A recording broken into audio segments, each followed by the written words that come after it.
When growth stalls, most leaders reach for surface fixes like new campaigns, a sharper sales deck, even new hires. But the real issues are often deeper, such as misaligned systems, broken handoffs, or unreliable data. That's why we built the Growth Readiness Score. In just 5 minutes, you'll get a clear score across 4 critical areas of your revenue operations and see how you stack up against your peers with benchmark data. Tap the link in the show notes to get started. It's quick, insightful, and often reveals issues leaders don't expect. I would say that the two biggest things that people can take away is transparency and proactivity, right? So if you gather those data points and you can present them in a manner that does give a timeline, and they can proactively think on their end, what does this look like for me as the franchisee?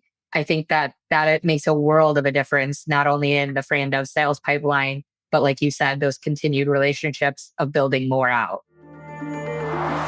You're listening to RevOps Champions, a podcast created for B2B leaders to help you align your people, streamline your processes, trust your data, and leverage technology in order to grow your business. Cait Grabowski, thank you so much for joining me today on RevOps Champions. Hi, Brendon. Thanks for having me. Happy to be here. How are you doing? I'm doing great. Awesome. So, Cait, I'm going to dive right in. So, as a RevOps and CRM expert that strategically approaches business from the perspective of a CRO from your past, what are currently the biggest opportunities you're seeing for franchises specifically as they invest in the systems and processes that'll help them scale?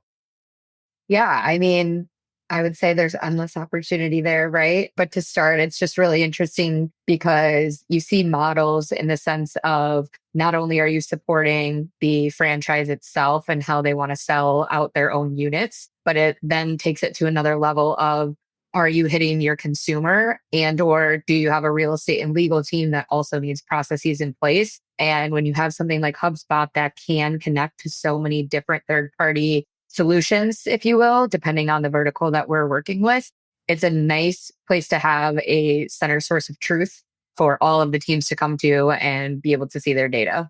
Mm-hmm. Yeah, and I agree. There seem to be endless opportunities, and I've had some really good conversations just in the last few weeks again with, people who really understand the franchise industry and see these opportunities. But let's quickly switch over then to what do you see currently as the biggest obstacles to why franchises might not be prioritizing or investing in these systems that are possible to help them scale? Sure. Sometimes I think they're just not even aware of them, right? Because there are so many solutions out there that trying to find one that can embrace all of them is a really unique opportunity that's maybe not as marketed as it should be nowadays. So you do always have kind of piecemeal portions of a franchise company. Like I said before, you have real estate, you have your franchise development, and then you have your consumer side to all of those units that you're trying to build out. Are you getting the right people in the door to actually spend the money in your franchises? So the opportunity to work with something such as HubSpot, where you can have everybody kind of coming to that one center place for information, and it's the truth, is an endless opportunity to grow from there. Mm-hmm.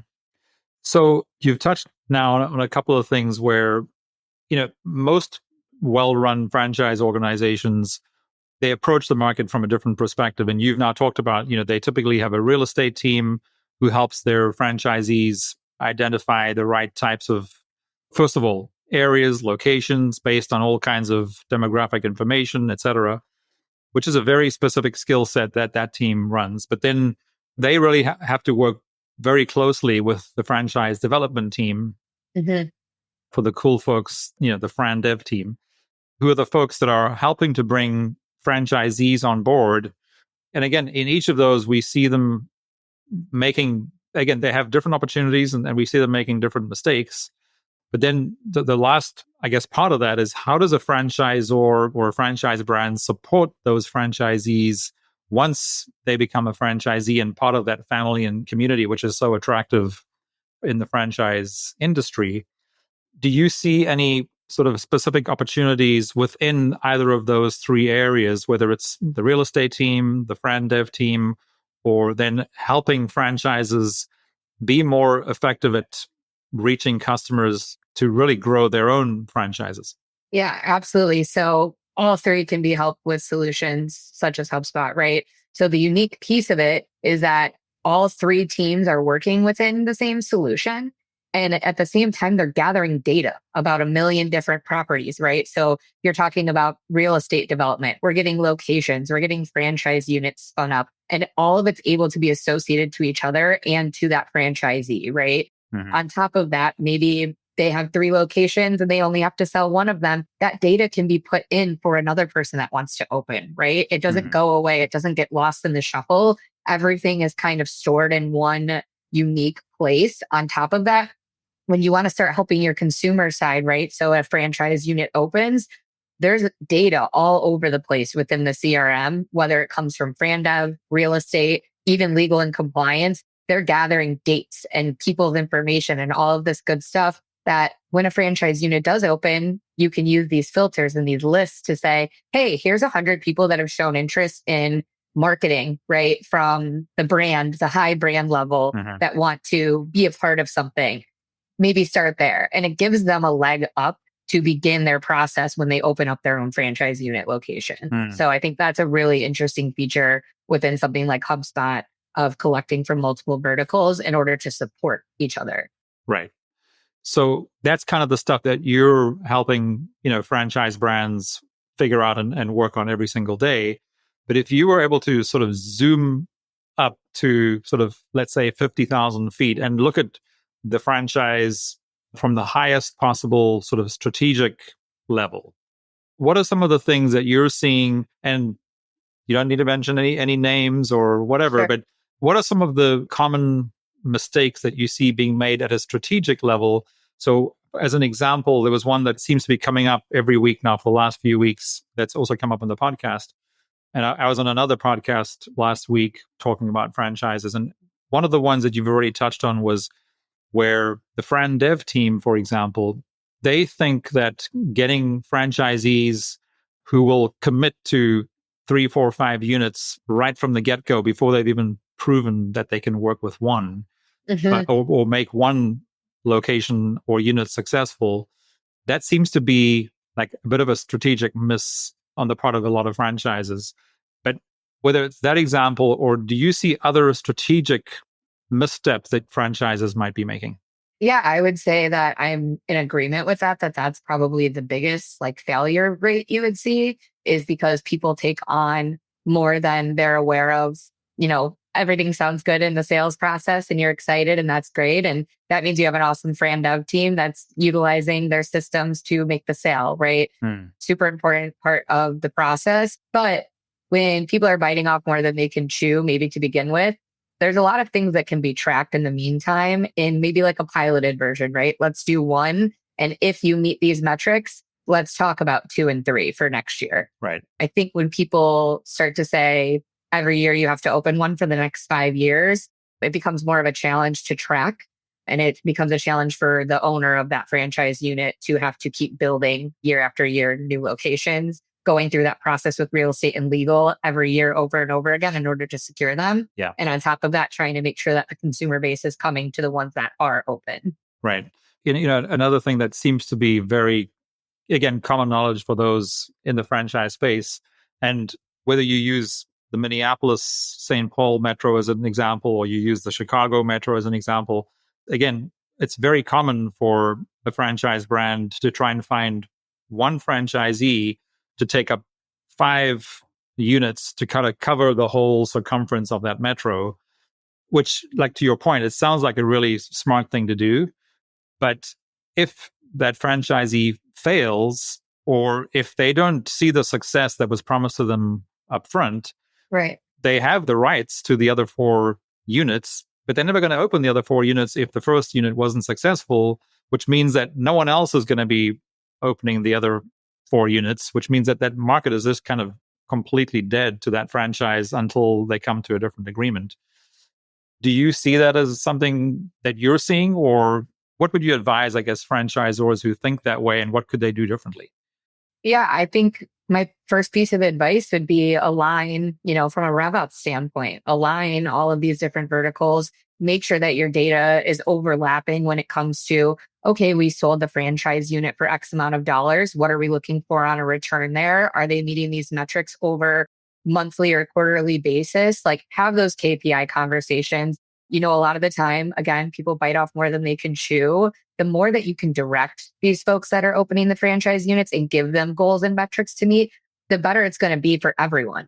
You have your standards, you can see how they're tracking against those, and it gives them a goal. It gives them something to work towards. So I think that reporting is a huge, sometimes a misalignment. So when you do utilize your systems, maybe you have reporting on one solution and on the other. And when you're not overlaying that data, you're missing a lot of gaps there.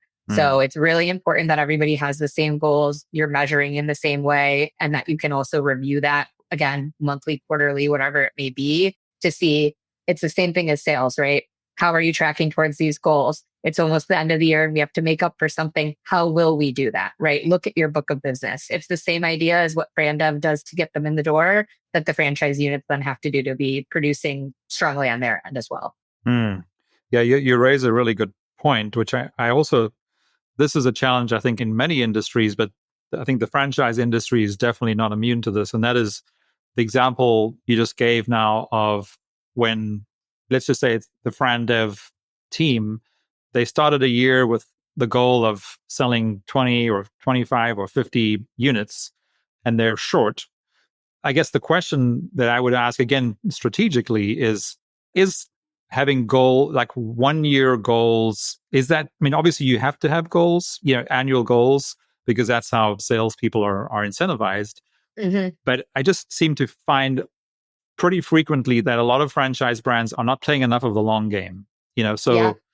I mean, to me, that's like one of the built-in values of a franchise brand is the fact that it has legs, because you have, whether it's 100 units or 200 units or whatever it is, you have anywhere from 10 to 50 entrepreneurs who become your partners and will grow the business with you.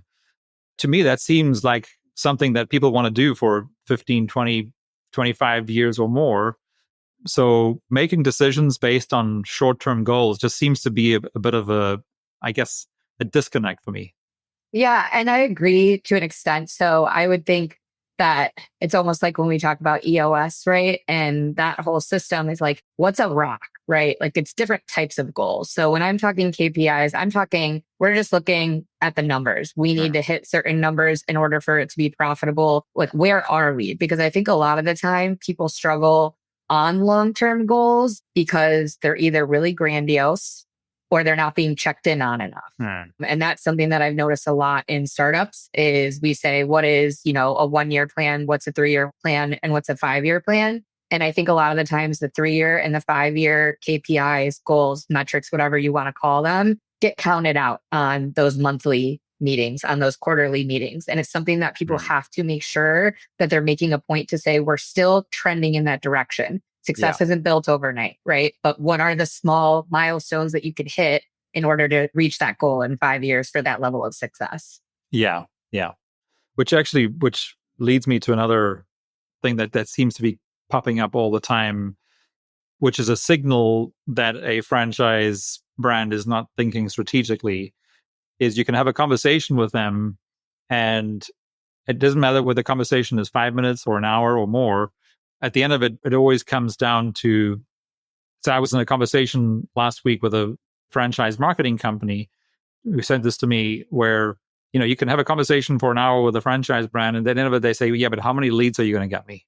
And it's like, everything is so transactional, which is another sort of signal that they're not taking a long-term view.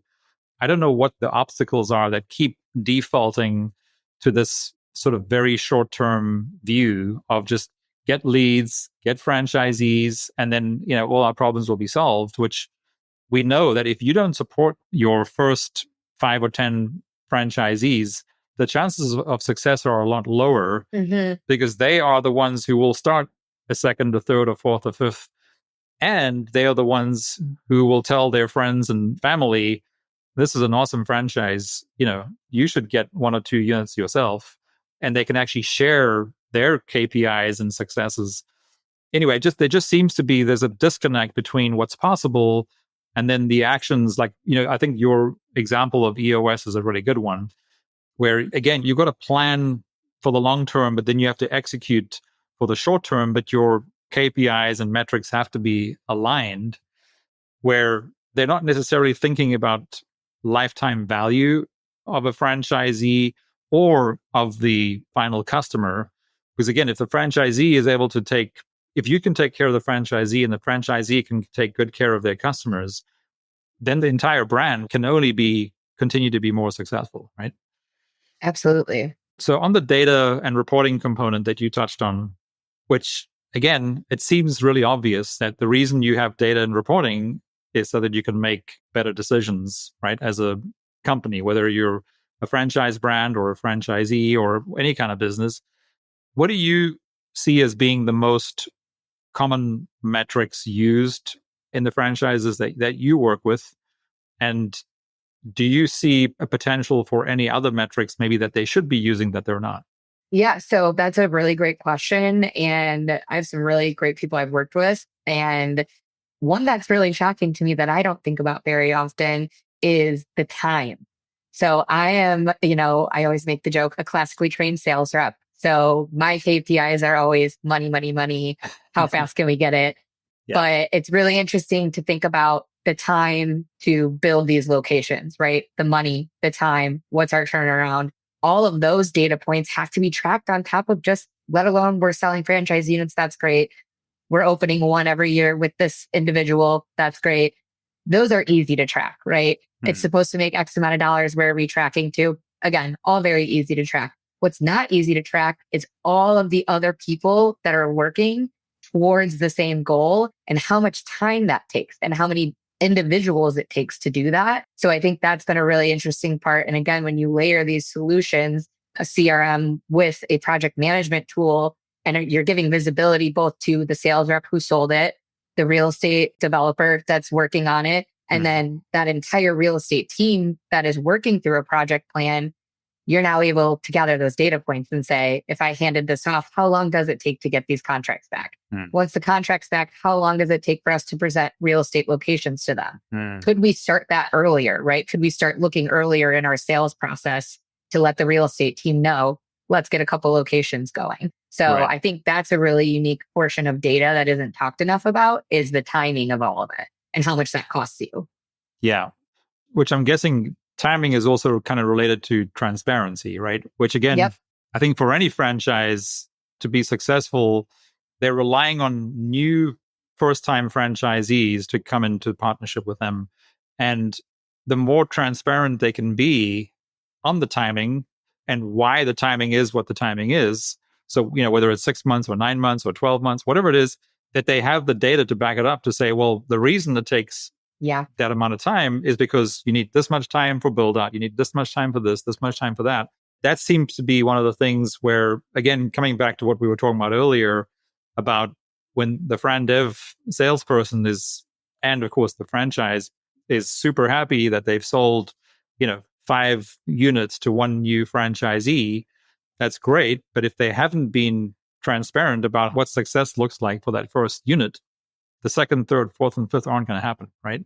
Absolutely. Yeah. I would say that like the two biggest things that people can take away is transparency and proactivity, right? So if you gather those data points and you can present them in a manner that does give a timeline, and they can proactively think on their end, what does this look like for me as the franchisee?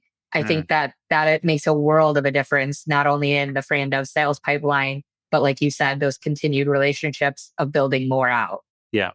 Because you'd think, you're right. Proactivity, I mean, it's hard to have transparency without proactivity. And the more of both of those that you have, you would think the more successful everybody will be, because you're taking a lot of the guesswork out of the decision. Right. Which, again, for a lot of first time franchisees, they're investing pretty much a big chunk of what they've saved in their lives thus far. Yeah. And they want to make sure that they're sort of backing the right horse, as it were. So the more transparent and proactive you are, I think the more successful you'll be, right? Definitely. And that goes for both sides of the coin, right? It's both sides being transparent, proactive, and matching that with data, it's an unstoppable force. You only find that friction when there isn't that transparency and there isn't timelines and you can't have the right people ready at the right time. So using solutions that kind of automate a lot of that for you based on the activity of your sales team or your real estate team or your legal team, that takes out the friction between emails back and forth, meetings that need to be had. You can check some more boxes and move things along a little bit quicker that are standard. Right, right. Okay, bringing it back to sort of the systems that are used either by the franchise brand or the franchisees. This was, I guess, a challenge for a long time. But as these systems have become so much more powerful, but also at the same time easier to use, they just become more accessible to franchisees who before were limited to using systems that were very basic and didn't really give them everything that they needed to connect and satisfy their customers and grow their business. Now it seems to be, I think we're in a much better place from a franchise business perspective where you do now have systems that the same system that can be used by the franchisor and the franchisees, and the data can flow all the way up and all the way down, again, with certain gates. So, for example, if a franchise is in a particular region, they don't need to market to people that are 1,000 miles away. And all these systems now give you the possibility and the option to do that. So everybody has access to the data that they need to make the best decisions. I guess, what have you seen in the last couple of years as that has become possible? Again, what sort of opportunity does that open for franchise brands? Sure. And I mean, I could go on forever about this one, but I love the customization, right? That is what is giving the power back to the franchises or, the holding companies that are doing these franchises, is they are able to bring in data from other solutions. They are able to map their data that they've been working out of spreadsheets in for years into something that's a powerful resource and tool, like you said, from top to bottom, from bottom to top. All of it is just in one spot, but it's unique to their business models. So it's not necessarily a rinse and repeat because all of them are wildly different, but there's a lot that you can take from each client I've worked with that can also give a recommendation to another on how to improve their processes, because franchise companies have not had great systems to work out of. Yeah. They're really, really piecemeal. They're really hard to report on. And I think that that's probably been a challenge for a really long time. So we've seen clients just be extremely happy having one spot for everyone to log into. You can set up permissions, but again, you can do that layered reporting. You can look at specific zones. You can look at specific amounts of money that you're trying to make and market against timelines. I just think that the tools never existed for these type of companies before. And I will actually say every single client I've ever had in franchise building has come from spreadsheets. So they might have like some sort of a limited CRM, but they don't even trust those CRMs to track their information. They trust their spreadsheets more, which is quite telling. So I think like the turn of the tide has come to customizing these solutions for them to make sense of their business. So that's a really, really key portion. Yeah. Yeah.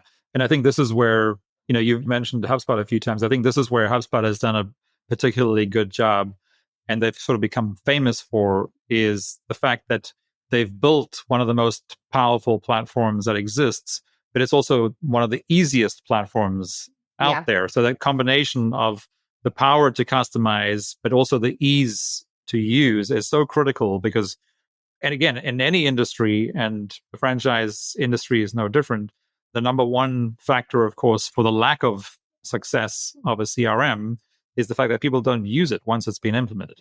Yep. Why do you think that that's something that hasn't happened at a bigger scale than what HubSpot's been able to achieve? I think there's a couple of reasons. One, again, going back to my sales rep history, is time, right? Time for a sales rep is everything. I want to spend my time with clients. I don't want to spend my time doing administrative work. If the solutions were made to what my day looks like and how I would be filling things out, I would fill everything out, So it's like, it comes back to that customization of what does your sales rep's day look like? What information are they grabbing at each point in their sales process versus I need to see all of this data right now and you have to fill it out every day at the end of the day. They won't do it. Right. So making requirements on only very specific milestones or timelines or dates that another portion of the company needs, great, make those things required. But don't require so much that it's death by a thousand paper cuts for your reps, right? You want to make sure that you build it again in the way that they log in for the day, they know what their tasks are, they know what they need to fill out at each stage in the sales process, like really ironing that out and then matching that with a custom solution makes for the best ease of use I've seen for sales reps. Yeah.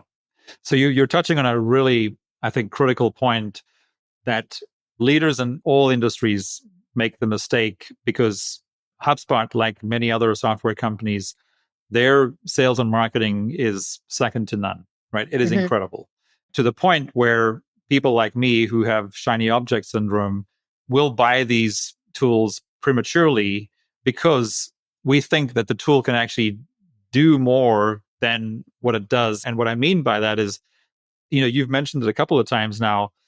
First of all, every franchise business is different, the same way that every business in every other industry is different because of their processes are different, their goals are different, everything is, which means that the software has to be customized to their specific processes and data requirements, etc. And for the teams that they have. What are the things that, and where this shows up, because we often, as you know, we will get called in to fix systems where a business has tried to set it up themselves. Sure. Because somewhere along the line, they figured out that moving from their spreadsheets to, let's say, the HubSpot CRM, it has to be better. But they figure, well, because HubSpot just seems so amazing, they can set it up themselves. But of course, they've never done it before, right? Yeah. And we all know what happens when you're doing something for the first time. It doesn't always go so well. But for the folks listening who do think that they could potentially do it themselves, like what are some of the key things you think they should be doing or thinking about as they try to customize the HubSpot CRM for their own business? Yeah, I think a lot of the times there's really like some fundamental basics with HubSpot, and even their academy will point you to those if you take any of those lessons. They've also done a great job. I feel like I'm pitching HubSpot right now, but they've also done a great job putting in like short clips. So if you just want to know how to build a certain report, maybe it's a 3 to 7 minute video instead of an 8-hour course, right? So I think a lot of those things are super helpful in that standpoint. But it really comes down to, I see a lot of clients that come, we're ready to build a solution. They don't have their internal processes down. So I think a lot of the times the teams really need to connect with each other and on what their goals are before they even start, right? So do we want marketing in here? Do we want service? Do we want sales? Do we want to start with one, see how that goes and roll it into another phase? I've seen people do it all differently, right? Maybe if you have a large organization, they're ready to do 3 hubs at a time. But I ask that they come prepared, right? I have worksheets for them explaining, like, do you know, what does your sales cycle look like? Do you know how long each stage is? Do you know what you want that to look like? Do we want to start tracking against our goal to shorten that by 90 days? Yeah. Do you know where your bottlenecks are? Those are all the things that go into play when I start as a solution architect developing that, right? Is where do we want those triggers to call something out and say, this deal hasn't moved in 14 days. That's a problem for us. Those are the things that are really hard to call out in very like minimal CRMs or in your spreadsheets. That data is super hard to draw. So I would say like making sure that you have standards for your objects for contacts, companies, and deals, understanding your customer buyer journey and your lifecycle stages and lead statuses. Those are the basics of HubSpot. And I just always say you can build HubSpot forever. So building a really strong skeleton, having the bones where you can go off in different directions, start integrating with other solutions, whatever it might be. Having the strong foundation is where you start. Don't overwhelm the system with too much to begin with. Once it gets messy, it's hard to unravel. And HubSpot does a great job also with giving you like folders. So organization, making sure that you have naming conventions for each portion of the project. So there's actually quite a bit of work that goes into preparing to start building HubSpot. So if you are to do it alone, I would say like build that documentation out before you get into the system and go from there. Yeah, I think that's really, really good advice.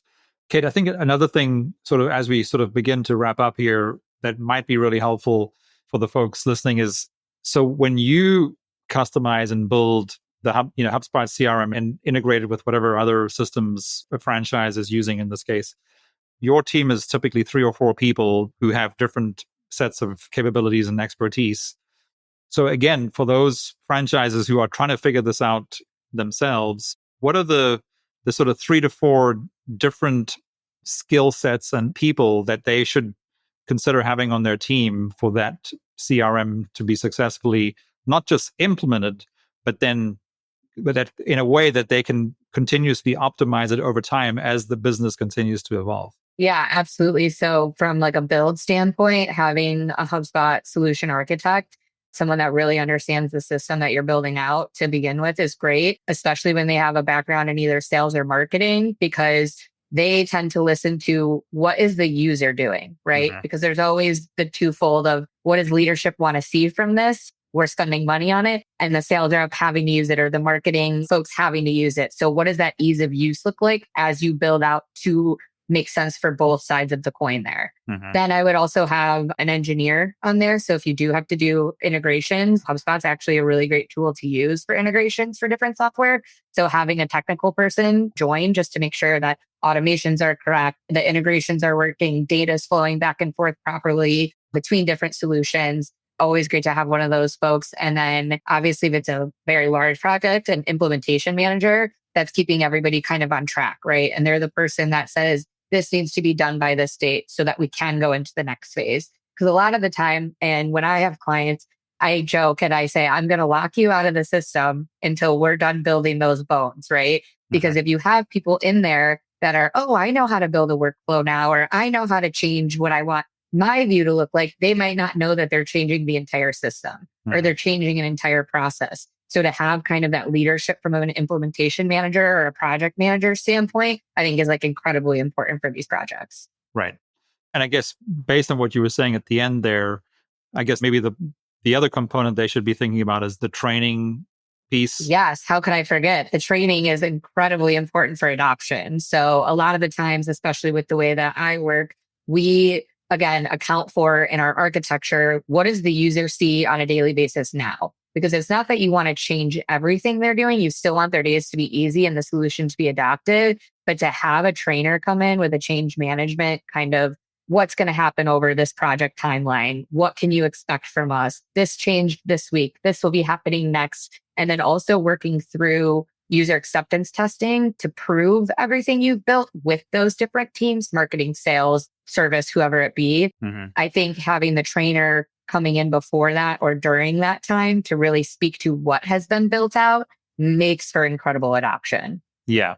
Because I think the training piece, again, well, it goes back to what we were talking about earlier. Like adoption is the most important metric for measuring the Yep. success of a CRM, right? So I think the training component, the other thing that I've seen like good trainers do that I couldn't imagine like ever doing a project again without a trainer, because they just have this uncanny ability to explain to people at every level the why, which again is another thing that is often skipped by leaders.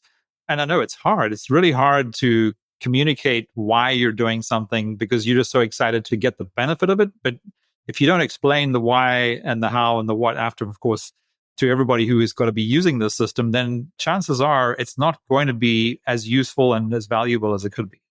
Absolutely. And I had a good example this week of a project that needed a little bit of a push to finish a portion of it. And as soon as we demoed and walked through like the why, like this is built to make this easier on your day to day.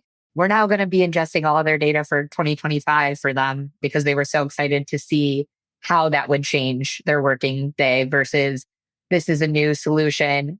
I don't need to change my day to day. Why is this happening? We were able to show them really what they're going to get the benefit out of it with. And I think that that's just a testament to the training and to the demos that those trainers give. Yeah. What a great example of like who doesn't want their day to look better like Yeah. forever going forward, right? Versus having to spend an hour and a half every day doing like the hard stuff that you have to do if you don't have a good system in place. Yeah. Exactly. Cait, as we wrap up here, any sort of last, words of advice you'd like to leave? And I think let's speak specifically to sort of, franchises that are in a place where they know that they need to set up a system to allow them to scale more effectively and efficiently. what closing thoughts do you have for them? Yeah, I would say align your teams, right? Every team has a purpose. So make sure your fran dev team has that data sending to real estate in order to be successful to find those locations. And after that, make sure marketing has all that detail in order to supply that new franchise unit with the necessary materials or lists of people that maybe are on a wait list or want to join their franchise, be a part of it, whatever that might be. But develop a solution that takes all your verticals into one place, collecting that data and dispersing it where it's needed. That's really, really important. That's really good advice. As you were saying that, another thought came to me, which I have to ask you, and that is, so what have you seen? And if you haven't, that's fine. But I've just heard some really cool stories about a franchise families or communities around a particular brand. Have you seen any particular franchises recently that are doing really cool things to bring their franchisees and their internal teams together to sort of continue to grow their brand together? Yeah, absolutely. I would say, I've worked with somebody in the past that they were being helpful in the sense of giving everybody their own instance of HubSpot, but we were able to actually bring them all into one instance of HubSpot now, right? So we're migrating the data from these other portals where they were supporting these franchisees that are opening. But then when they realize how much they can do with just one portal and all of the data in one spot, that's where that change is coming. And now their franchisees have that change management, have that training. And there's going to be like 150 new people in one portal just loaded with great data and automations to make their days easier, have a working CRM and not something that's a little Frankenstein because they didn't have a company or somebody spinning that up for them. So you see the challenge in all of those 10 portals being wildly different from each other and wildly different from the one that we've created. So it's really fascinating to see that change happen. And I think it's going to be incredibly beneficial for the company. Yeah, actually, that's a really good point, because I think there might be some people listening who, in the franchise space, who might have checked out HubSpot 3 or 4 years ago, and it just wasn't a good option for them. Definitely totally different now. Even though many of those still went ahead, and to your point, they had one HubSpot instance set up for the franchise, and then they were able to do different instances for all the franchisees. But to your point, and I think that's a good call out, is that now you can have all the franchisees and the franchise all in one HubSpot instance with their new multi-account management option. Yeah. And to round that thought out, like another portion that I love about HubSpot as a system is something as simple as using the HubSpot forms, right? To gather data from either potential franchisees or from the consumer side. Maybe they filled out, the wrong location. They said Rhode Island, but they're in Chicago. When you're in one instance, that can change. And then we can still utilize that person somewhere else. It's not stuck in a siloed portal, right? Yes. So I think that's another huge bonus of being under one. You can always set permission sets. You can always build your teams out, but sharing that data is just like incredibly beneficial for these franchisees. Yeah. And there are probably, dozens of other examples of, right? Yeah. Absolutely. Cait, well, thanks so much for joining me today. That was a lot of good stuff in there, and I'm sure a lot of people are going to get a lot of value from what we've talked about here today. So thanks again. Oh, good, and of course. I look forward to talking to you again soon. Yeah, definitely. Thanks so much for having me. Thanks for listening to RevOps Champions. If today's episode gave you a new idea for scaling smarter or helped you see your team, processes, or tech in a new light, be sure to subscribe so you don't miss the next insight. And if it hit home, share it with a colleague. Let's grow this community for forward-thinking leaders together.